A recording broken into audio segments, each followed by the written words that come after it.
오늘 말씀은요, 최고의 예배라는 제목을 가지고 함께 은혜를 나누도록 하겠습니다. 오늘 말씀에 나오는 여인은 옥합을 깨뜨린 여인으로 잘 알려져 있습니다. 너무나도 유명한 여인이라서 이 비슷한 이야기가 마태복음과 또 마가복음에도 비슷한 이야기가 기록이 되어 있어요. 근데 이 여인들이 좀 다른 여인이긴 한데, 근데 그들에게는요 공통점이 있는데 하나님을, 예수님을 예배하는데 최고의 것으로 예배했다는 것입니다. 그들은요, 첫 번째로 그들의 소중한 것을 희생했습니다.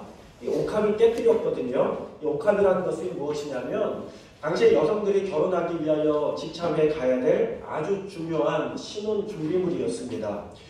이게 당시에 한 300데나리온 정도 이렇게 된다고 하는데, 노동자의 하루 품삯이 한 데나리온이니까 노동자가 한 300일 정도 일을 해야지 얻을 수 있는 그런 가치의 가격입니다. 지금의 가치로 하면은 한 2천만 원에서 3천만 원 정도 되는 굉장히 고가이고, 여러분, 그러니까 결혼을 준비하기 위하여서 한 10여 년 가까이 이것을 모으고 모아서 준비해 놓은 것이 바로 이 향유 옥합이라는 것입니다. 그런데 그 귀중한 것을 예수님 발 앞에서 깨뜨려서 예수님에게 부었다라는 것이죠. 이 옥합은요, 돌로 만들어졌습니다. 옥으로 만들어졌어요. 그리고 그 안에는 향유인 나드가 들어가 있는데 한 근 정도, 한 근. 근데 지금으로는 한 320g 정도 이렇게 들어가 있습니다. 근데 이것을 옥합에다 넣는 이유는요, 이 나드가 팔레스타인 지역에서는 나지 않는다고 합니다. 이게 히말라야에서 나는 향인데 굉장히 고가고 굉장히 비싼 건데 휘발성이 굉장히 강해서 아무 그릇에다가 아무 통에다가 넣어두면 다 증발되고 사라져 버리는 거예요. 그래서 그것을 히말라야에서 팔레스타인까지 오기 위해서는 튼튼한 그릇이 필요하고, 또 그것을 잘 봉해야 되는데 그 당시에 지금처럼 마개가 있겠습니까? 뭐가 있겠습니까? 밀랍으로 잘 녹여가지고 입구를 여러 차례 봉했던 것이죠. 이 밀랍이 시간이 점점 지나가면서 굳어져서 딱딱하게 되잖아요. 그것을 깨뜨려서 입구를 열고 그리고 나서 그 향유를 부었던 것을 의미하는 것입니다. 그것을 예수님의 발에 던져서 깨뜨렸다면 큰일 났겠죠. 여러분, 그래서 이것을 밀랍을 깨뜨려서 예수님의 발에 붓고, 그리고 이 여인이 자신의 가장 존귀한 상징인 머리카락을 가지고 예수님의 발을 정성스럽게 닦아주었습니다. 그러니까 다시 말하면 최고의 헌신으로 예수님을 섬겼다, 이렇게 우리가 이야기할 수 있는 것이죠. 사실 당시에는 손님이 집에 들어오게 되면 우리처럼 운동화를 신고 다니는 것이 아니라 그 슬리퍼 같은 거, 그런 끈으로 달린 슬리퍼, 그런 거를 신고 다니기 때문에 항상 이 발이 먼지에 가득했습니다. 그래서 손님이 집에 들어오면은 극진한 예우로서 그의 발 씻을 물을 떠다드리고 또 발을 씻겨드릴 수도 있는 것이죠. 근데 오늘 말씀해 보니까요, 예수님께서 이렇게 말씀하십니다. 시몬아, 너는 나를 위하여 발 씻는 물을 제공하는 것을 잊지 않았느냐? 그러나 이 여인은 그것을 잊지도 않고 자신의 향유 옥합을 깨뜨려서 내 발을 붓고 눈물로 내 발을 닦고 자신의 머리카락으로 깨끗하게 닦아주었다. 여러분, 우리가 하나님 앞에 나올 때에 가장 큰 은혜를 받는 비결이 어디에 있느냐? 여기에 있는 줄로 믿습니다. 우리가 습관적인 신앙에서 벗어나서 하나님께서 우리 가운데 주신 것들을 감격하며 감사할 때에 그 예배가 예수님께 드리는 최고의 예배가 되는 줄로 믿습니다. 아마 시몬이 예수님을 무시해서 물을 떠다드리지 않는 것은 아니었을 것입니다. 홀대한 것도 아니었을 것입니다. 그런데 시몬이 예수님과 함께 다니면서 친해지면서 아마 예수님에게 해야 될 것들을 습관에 빠지게 되면서 잊어버렸던 것 같아요. 예수님이 누구인지, 자신에게 어떤 일을 하신 분인지, 예수님이 구원자이신 것을 정작 놓치고 살아가는 신앙인들이 우리 가운데 있다는 것을 말해주고 있습니다.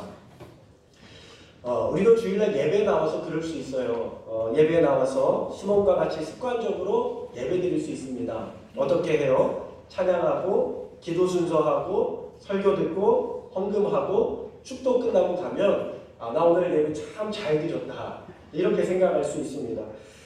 그런데 정말 중요한 것은 그 예배를 잘 드리는 것은 순서를 잘 따라가는 것이 아니라 그 순서 가운데 순서 시간마다 임하시는 하나님의 임재를 경험하고 하나님의 살아계심을 경험하고 소망이신 생명이신 예수님을 만나야 될 줄로 믿습니다. 예수님을 만날 때 우리 예배가 참된 예배가 되고 생명으로 충만한 예배가 되는 줄로 믿습니다. 옆에 계신 분 한번 인사하겠습니다. 예배 가운데 예수님을 만납시다. 자, 우리가 예수님을 잘 만나기 위해서는 예수님을 믿음의 대상으로 받아들여야 됩니다. 여러분, 부부 가운데 잘 싸우는 가정이 많이 있지 않습니까? 싸워야 됩니다. 그래야 서로 간에 싫어하는 게 뭔지를 알게 되고, 그렇죠? 그리고 그래야 서로를 위하여서 더 이해하는 폭이 넓어지게 되는 거예요. 근데 저는 어떤 분이 저한테 그랬어요. 절대 싸우면 안 된다. 절대 싸우면 안 된다. 여러분, 절대 싸우지 않을 수가 있어요? 없어요? 없어요. 아니, 본인도 맨날 싸우면서 본인도 못하는 것을 왜 나한테 해? 네. 그래서 저는 그래요. 결혼하면 먼저 잘 싸워야 된다. 이렇게 이야기합니다. 왜냐하면 안 싸우다가 나중에 터지면요. 그러면 굉장히 크게 이게 벌어지게 되는 것입니다. 근데 초반에 여러 번 잦은 다툼들을 하게 되면 그러면서 서로가 서로를 맞춰주게 되고 알아가게 되는 것이죠. 그래서 저는 싸우되 잘 싸워라. 네, 이렇게 이야기를 합니다. 나이가 50 정도 된 어떤 권사님이요. 여자 권사님이 부부싸움을 한 후에 목사님에게 신앙상담을 왔어요. 목사님, 남편 때문에 죽겠어요 하고 온 겁니다. 남편 때문에 죽겠어요. 우리 남편 좀 착하게 변하게 해주세요. 이렇게 이야기를 하면서 온 거예요. 권사님, 왜 그러세요? 왜 그러세요? 그러지 말고 남편을 좀 사랑해 주세요. 이 권사님이 뭐라고 이야기하냐면, 목사님 그런 얘기 하지도 마세요.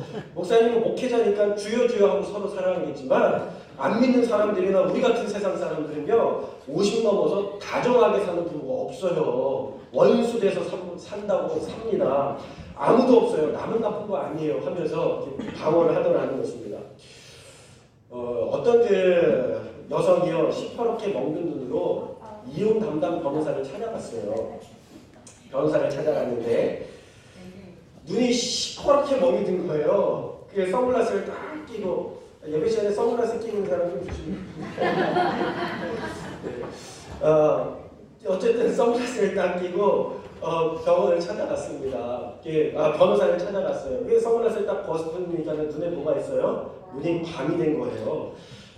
남편이 이렇게 했는데 제가 어떻게 해야 됩니까? 하고 이렇게 변호사에게 물어보니까 변호사가 또 물어봤어요.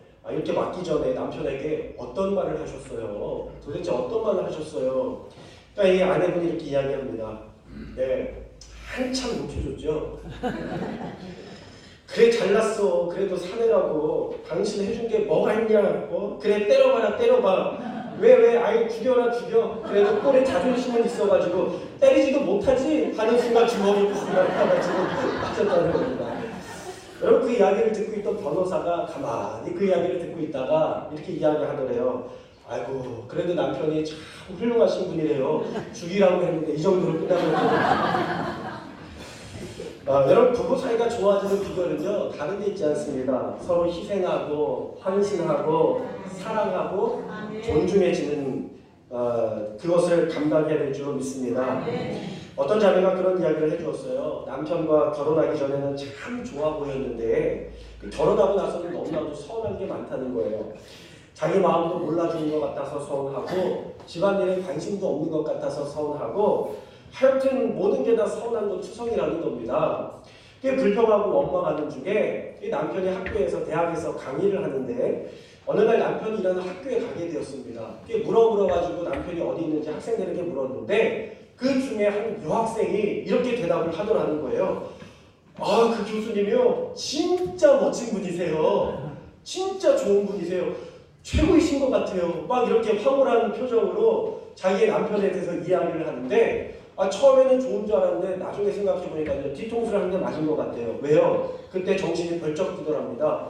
아니, 저렇게 많은 학생들이 남편을 좋아하게 되면 어떻게 하나 갑자기 그런 걱정에 빠지더라는 거예요. 그러면서 든 생각이 뭐냐면 내가 남편을 너무 무시했구나. 내가 집에서 너무 무시했구나. 밖에서 저렇게 사랑받고 인정받고 존중받는 사람인데 내가 집안에서 너무 무시하고 함부로 대했구나. 그러면 그날부터요, 반찬도 좋은 반찬 해주고 장어 해주고 고기 해주고 음식도 해주고 안마도 해주고 여러분, 그랬더니 부부의 애정이 다시 달라지고 관계도 좋아지기 시작했다는 것입니다. 여러분 습관적인 결혼 생활에서 벗어나게 되니까요 가정이 행복해지게 된 줄로 믿습니다. 습관적인 신앙에서 벗어나고 습관적인 결혼 생활에서 벗어나고 습관적인 예배 생활에서 벗어나서 최고의 예배를 하나님 앞에 드려야 될 줄로 믿습니다. 어떻게 할 수 있어요? 하나님 앞에 받은 은혜를 감사할 때에 가능하게 되는 줄로 믿습니다. 그래서 둘째로 구원해 주신 은혜에 감사하는 삶을 살아야 될 줄로 믿습니다. 오늘 첫째, 둘째 잘 안 하는데 오늘 첫째, 둘째 하잖아요. 우리 청년들이 설교를 열심히 받아 적고 있습니다. 네. 받아서 이따가 함께 나눌 거예요. 여러분 둘째, 구원해 주신 은혜에 감사하는 삶을 살아야 될 줄로 믿습니다. 얼마 전 최근 일인데 아라를 이렇게 꾸중한 일이 있었어요. 내가 어디에 갔다가 이렇게 설문조사를 갑자기 누가 해달라고 해서 하면서 했더니 볼펜을 선물로 주더라고요. 대단한 것도 아니고 그냥 볼펜인데 수아가 제 옆에 있었어요. 그래서 저는 뭐 볼펜도 많고 하니까 약간 뭐 이렇게 꽃 모양으로 생긴 볼펜인데 수아한테 주었습니다. 근데 그 자리에 아라가 딴 데 가서 막 활동을 하다가 나중에 온 거예요. 수아가 볼펜 들고 있는 거 보니까 뭐가 생겨요? 욕심이 생겨요. 질투가 생겨요. 그러면서 대뜸 저한테 불만을 하는 거예요. 서운해하는 거예요. 아빠는 나한테는 볼펜을 안 주고 수아만 사랑해. 그렇게 이야기를 하는 겁니다. 여러분 제가 그 이야기를 듣는데 마음이 좀 상했어요. 왜냐하면 얼마 전에 인라인 스케이트를 사줬거든요. 훨씬 비싼 거. 제가 그랬습니다. 야, 너 그 볼펜이 그렇게 마음에 들면 그 인라인 스테이크가 아니라 뭐죠? 인라인 스케이트랑 바꿔라. 바꿔. 너 볼펜 갖고 너 그거 수아 줘. 그랬더니 아니에요. 그게 좋대요. 여러분 우리가 받는 것으로 만족하면요 우리 인생에 만족이 끝이 없습니다. 불만이 끝이 없습니다. 반면에 받은 것을 감사하는 인생은 더 큰 은혜가 임하고 더 큰 선물이 임하고 선물이 끊어지지 않는 인생을 살게 되는 줄로 믿습니다. 네, 아멘 하시는 분만 받으시기를 바랍니다. 아니, 지금 말고 아까 아멘 하십니다. 자, 여러분 우리가 함께 읽은 마태복음 말씀 가운데 마태복음과 마가복음에 나오는 여인은 예수님이 사랑한 나사로라는 가정의 마리아라고 합니다. 그들은 잃을 뻔한 오라비 그리고 죽어서 장사 지냈던 오라비를 예수님께서 살려주심으로 말미암아 잃어버렸던 오빠를 다시 되찾게 되었어요. 그래 얼마나 감사합니까? 감사하지 않을 수가 없는 것이죠. 오늘 말씀에 나오는 여인은 누구냐? 가늠한 현장에서 잡혔던 여인으로 생각이 됩니다. 우리가 몇 주 전에 함께 말씀을 나눴는데 이스라엘의 유대인의 법에는요 가늠하다가 현장에서 잡힌 여인은 붙들리게 되면요 돌로 쳐서 죽이게 되어 있어요. 돌로 쳐 죽여라 그렇게 말씀하고 있습니다. 이 바리새인들과 율법 학자들이 이 사람을 데리고 예수님에게로 데리고 나왔어요. 많은 사람들 앞에 데리고 나왔습니다. 벌거 벗겨진 이 여인이 얼마나 수치스럽고 창피하겠습니까? 더군다나 자기를 죽이겠다고 돌을 들고 다니는데 얼마나 무섭고 두렵겠습니까? 그때 예수님께서 죄 없는 자가 돌로 쳐라 말씀하시고 죄 있는 모든 바리새인들과 또 서기관들과 또 교만했던 모든 사람들이 다 떠나가게 되고 예수님 혼자 남게 됩니다. 그때 예수님께서 말씀하시기를 나도 너를 정죄하지 아니하노니 가라 가서 다시는 죄를 범하지 말아라 하고 이 여인을 살려주고 풀어주게 됩니다. 아마 이 여인은 그 마음 가운데 참 예수님에 대한 감사한 마음이 있었던 것 같아요. 내 인생을 살려주고 내 인생의 변화를 준 예수님. 여러분 이 여인이요 가늠하는 여인이라는 이야기는 습관적으로 또는 돈을 받고 그런 일을 하는 여인일 수 있습니다. 근데 그런 여인이요 이 옥합을 깨뜨렸어요. 비록 그가 천한 일을 하고 사는 사람이지만 그의 마음 가운데서는 어쩌면 그녀가 결혼할 수 없을지도 모르겠어요. 왜요? 다 아는 사람인데 그런 일을 하는 사람이야 다 아는 사람인데 누가 그녀를 데려가겠습니까? 그럼에도 불구하고 이 여인의 마음에는 자기를 지킬 만한 것이 아무것도 없었는데 그 향유 옥합 하나 준비해 놓으면서 그래도 그것을 바라보면서 그 마음 가운데 하루하루를 버티며 살아가고 있었을지 모르겠습니다. 그런데 그녀가 예수님 앞에 나와서 그 옥합을 깨뜨렸어요. 자기의 미래를 깨뜨리고 자기의 희망을 깨뜨리고 자기의 소망을 다 예수님에게 바친 것입니다. 여러분 그만큼 이 여인은 예수님에게 받은 감사가 컸다라는 것이죠. 그 마음이 컸기 때문에 자신의 모든 것을 희생하면서 하나님 앞에 드릴 수 있었던 것입니다. 이 여성이 아마 그때부터 마음에 생각했을 거예요. 이제부터 내 인생의 목적은 결혼이 아니라 예수님입니다. 어제 일인데요. 저희 집에 막내 용빈이가 밤에 편의점을 가자고 해서 엄마랑 같이 이렇게 갔다 왔어요. 근데 자기 수중에 이렇게 용돈으로 받은 10,000원이 있었거든요. 10,000원 한 장이잖아요. 한 장을 가지고 편의점에 가서 물건을 사가지고 왔는데 너무너무 신이 나는 거예요. 왜 신이 난다 이렇게 봤더니 집에 와가지고 자신의 지갑 안에서 돈을 다 꺼내서 그 상위에다가 펼쳐놓으면서 하나하나 보여주면서 저에게 자랑하는 겁니다. 아빠 이거 봐라, 돈이 많아졌다. 아니 10,000원짜리를 헐고 나니까 1,000원짜리가 많아졌잖아요. 동전이 많아졌잖아요. 그러니까 그걸 하나하나 보여주면서 아빠 이거 봐라, 좋겠지. 이렇게 얘기하는 거예요. 그래서 제가 그것을 바라보면서 용기나 아니야. 그거는 좋은 게 아니라 서운한 거야. 슬퍼해야 되는 거야. 돈이 줄어든 거야. 라고 말해줄 수가 없더라고요. 그래서 야 좋겠다. 너 정말 좋겠다. 이거 많아졌으니 얼마나 좋겠니. 여러분 만약에 물건을 살 때요. 돈이 부족하면 어떻게 하겠어요? 제가 보태서 주지 않겠어요? 보태서 주지 않겠어요? 아니 돈이 부족하고 줄어들었는데도 불구하고 슬퍼지 않고 낙심하지 않고 기뻐하는 녀석을 제가 어떻게 실망을 줄 수 있겠어요? 더 보태서 사줄 수밖에 없는 것이죠. 저는 그 모습을 바라보면서 하나님의 마음을 깨달았어요. 하나님의 마음도 이런 게 아닌가. 우리가 없는 것, 부족한 것, 줄어든 것을 바라보면서 하나님 앞에 원망하고 불평할 것이 아니라 우리 가운데 그래도 있는 것 감사하면서 주신 것 감사하면서 하나님 앞에 기뻐하고 어린아이와 같이 즐거워할 때에 하나님께서 부족한 것이 있다면 더 채워서 주실 줄로 믿습니다. 말라기의 말씀에 보면 하나님께서는 눈먼 것, 저는 것, 병든 것 드리지 말고 거룩한 것, 흠없는 것, 최고의 것을 드리라고 하나님 말씀하고 있어요. 말라기 1장 8절의 말씀입니다. 만군의 여호와가 이르노라 너희가 눈먼 희생제물을 바치는 것이 어찌 악하지 아니하며 저는 것 병든 것을 드리는 것이 어찌 악하지 아니하냐. 이제 그것을 너희 총독에게 드려보라. 그가 너를 기뻐하겠으며 너를 받아주겠느냐. 아니라는 거죠.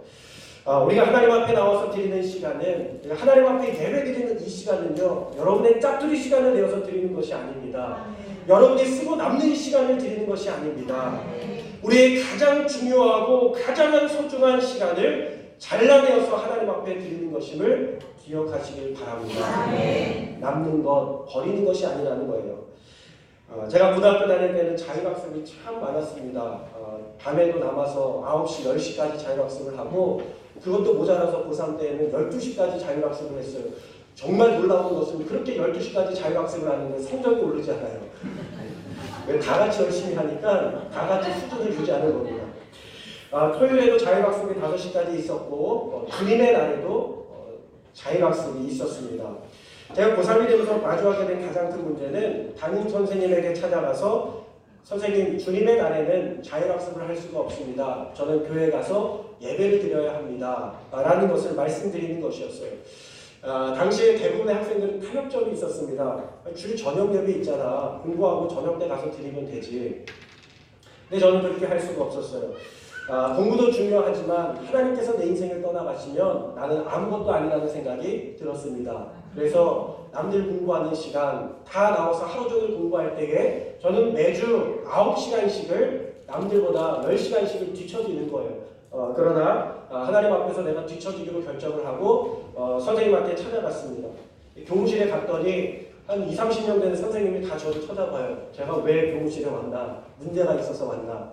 그래서 제가 교무실에 가서 선생님을 찾아가서 선생님 주일에는 예배가 있어서 제가 자율학습을 할 수가 없습니다.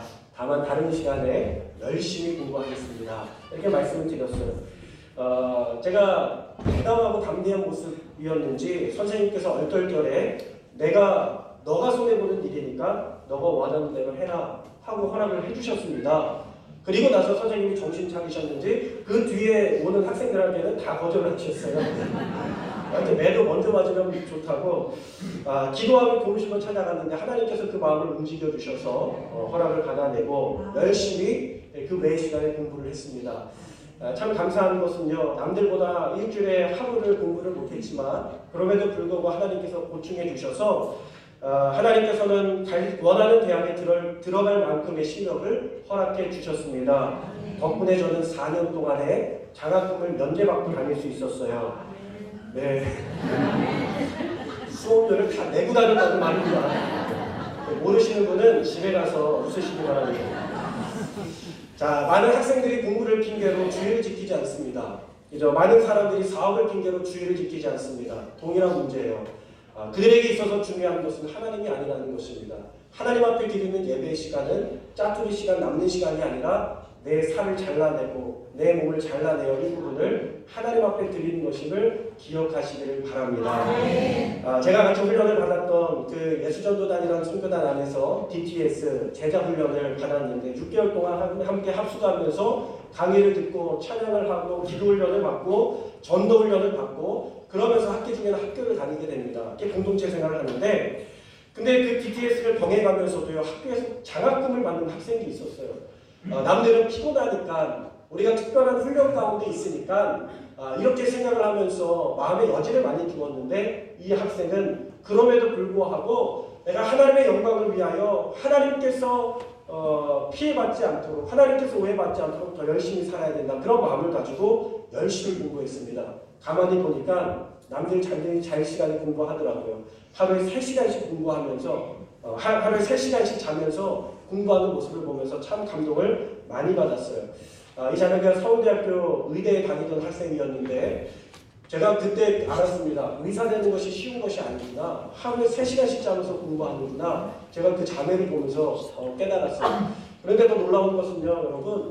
그 학생들이 다 3시간씩 자면서 공부하는데 이 학생은 훈련까지 받으면서 공부하니 얼마나 시간이 부족하겠습니까? 그런데 하나님께서 기억하여 주시고 붙들어 주셔서 장학금을 받게 되는 놀라운 역사를 경험하게 됩니다.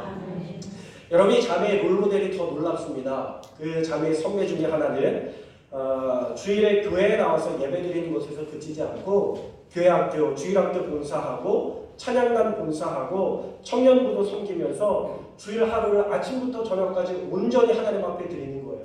동일하게 서울대학교 의대에 다니던 학생이었는데 여러분 그러면서 더 놀라운 것은요. 장학금을 받으면서 1년 내내 학교를 다녔다는 것입니다. 여러분 그렇게 하기 위해서는요. 시간을 잘라내야 되는 거예요. 내 삶을 잘라내야 되는 것입니다.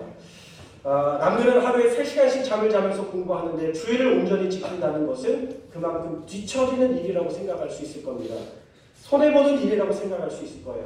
그런데 그 시간을 잘라내어서 구별하여서 하나님 앞에 드리고 그 시간을 만회하기 위하여 남들보다 더 피나는 노력과 땀을 흘리면서 하나님 앞에 드렸던 것입니다.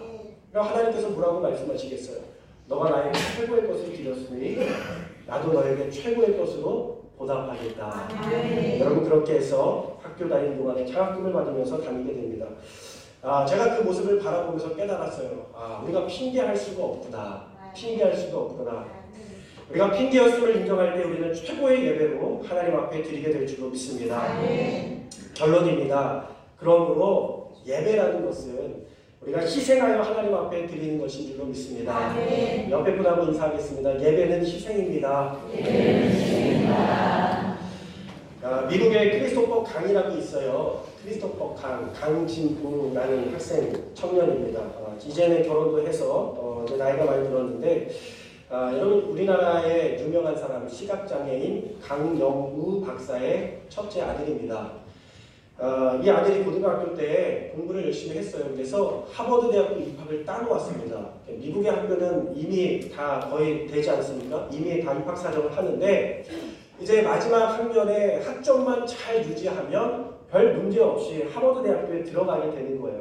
그런데 이 학생이요 아버지를 본받아서 사회봉사 활동을 열심히 했습니다. 그러다가 그만 학점 하나를 잘 못 받았어요. 점수가 좀 안 좋게 나왔습니다. 그래 하버드 대학에 가지 못하고 다른 대학에 들어가게 돼요. 시카고 대학에 들어가게 됩니다. 사람들이 아쉽다고 아주 나우성입니다. 야, 너 봉사 조금만 하지 왜 그렇게 열심히 했어? 하버드 대학에 갈 걸 놓쳐버렸잖아.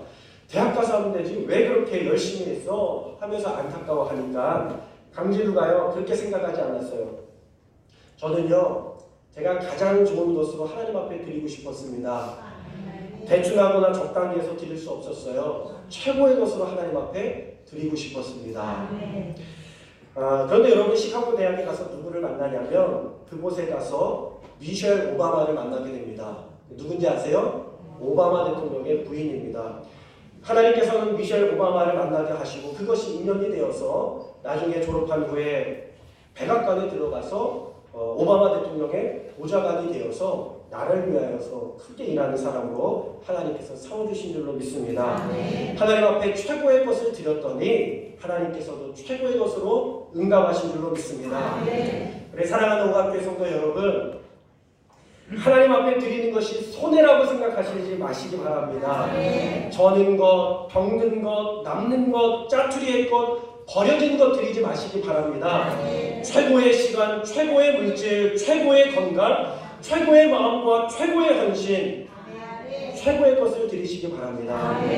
그러면 주님께서도 저와 여러분에게 최고의 것으로 응답하실 줄로 믿습니다. 여러분 또한 최고의 것을 하나님 앞에 드리는 것이 무엇일까요? 저는 이것이 영혼 구원이라고 생각을 합니다. 복음을 전하고 믿지 않는 자들을 주님의 전으로 데리고 오는 것, 그것을 하나님께서 가장 기뻐하시고 귀하게 여기는 일인 줄로 믿습니다. 우리가 그 일에 함께 동참하여서 하나님을 기쁘시게 해드리는 저와 여러분 다 될 수 있기를 주님의 이름으로 축원합니다. 기도하겠습니다.